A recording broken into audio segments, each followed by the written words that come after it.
बिस्मिल्लाहिर्रहमानिर्रहीम। अस्सलाम वालेकुम। Welcome to the channel move on with Usama Aslam Khan. हमारा आज का अफसाना है हाँ ये भी रोशनी है।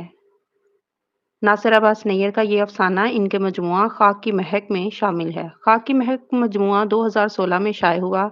इसका इंतसाब यूं है, खाक के इस टुकड़े के नाम जिसकी महक ने ये कहानियां लिखवाई हैं। फिर जलालुद्दीन रूमी का शेर आता है, दर बहारां के शूद सरसब्ज संग, खाक शूता गुल बरदीद रंग रंग। यानी जब बहार आती है तो पत्थर भी हरे भरे हो जाते हैं, मिट्टी से लेकर फूल तक हर चीज रंगीन हो जाती है। इसके बाद वर्जिना वुल्फ की ये बात लिखी गई है, फिक्शन मकड़ी के जाले की तरह है जो शायद जरा सा अटका हुआ है मगर चारों तरफ से जिंदगी से वाबस्ता है। ये वाबस्तगी मुश्किल ही से समझी जाती है। इसका पांचवा अफसाना है हाँ ये भी रोशनी है। इसका मौजू है, इंसान को ज़हनी आसूदगी सिर्फ अपने घर, अपनी मिट्टी, अपने ही अफराद में मिलती है। मर्द के ज्ञान की कहानी है जो ज्ञान पाने के लिए जंगल जंगल निकल गया, और पीछे रह जाने वाली औरत के हिज्र की कहानी है।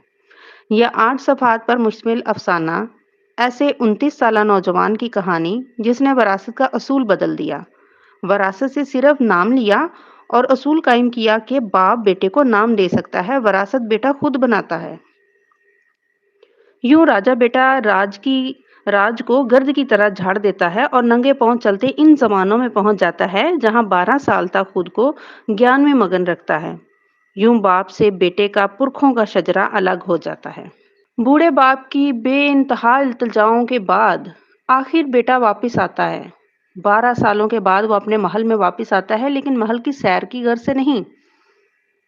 वो देखता है महल को कि यूं गुमा करता है जैसे इसमें कुछ नहीं बदला, मगर दर हकीकत बहुत कुछ बदल गया था। महल में दाखिल होता है तो सैकड़ों लोग इसे इज्जत व तकरीम देते नजर आते हैं, मगर इसकी निगाहें किसी की तलाश में होती हैं। इसके रफीके कास ने जब इसकी निगाहों में बेचैनी देखी तो भांप गया कि इसके अंदर का आदमी अभी भी जिंदा है। 12 साल जंगलों में रहने के बावजूद वो अभी भी जिंदा है। वो बिल्कुल सन्यासी या बदबख्शी नहीं हुआ, बल्कि इसकी निगाहों की बेचैनी बताती है कि आदमी रहा है अभी तक। गो आदमी होना बड़ी बात है और आदमी रहना दूसरी बात है। रफीके खास ने अर्ज की, आदमी रहना बहुत बड़ी बात है।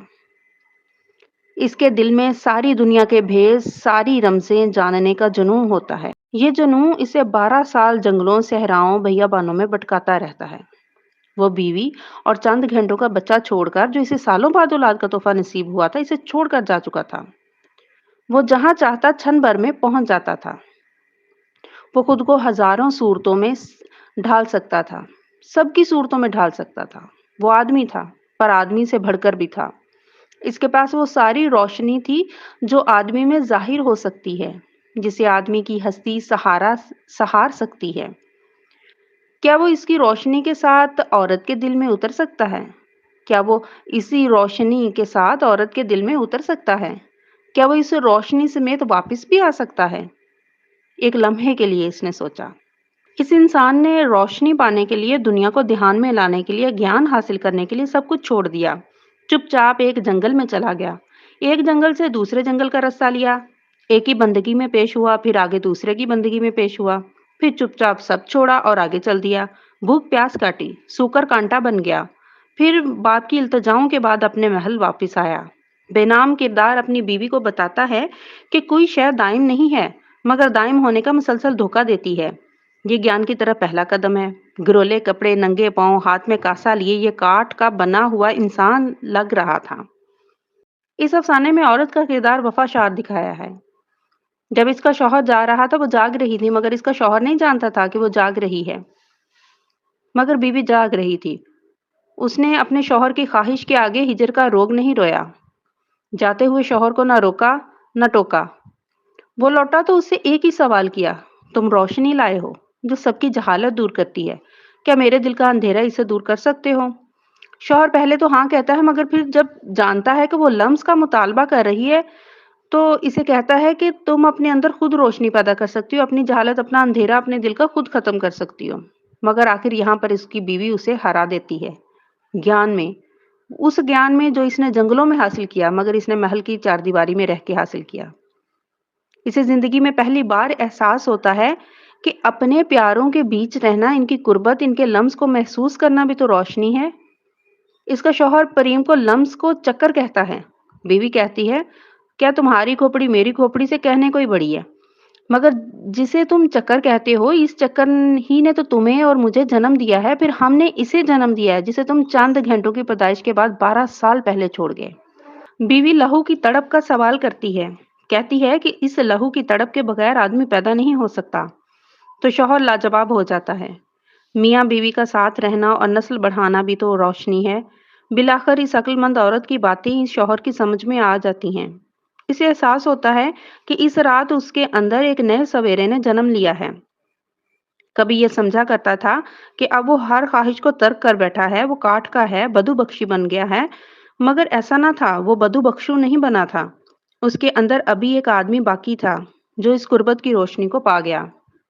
اپنے تئیں یہ آدمی عورت سے اس رات پیر چوم کر معافی مانگ گیا۔ وہ سمجھتا تھا میں اس کے پیر چوم لوں گا تو اس نے مجھے معاف کر دیا ہے۔ اور عورت 12 سال کے بعد سوال کرتی ہے، کیا تم نے انتظار کیا؟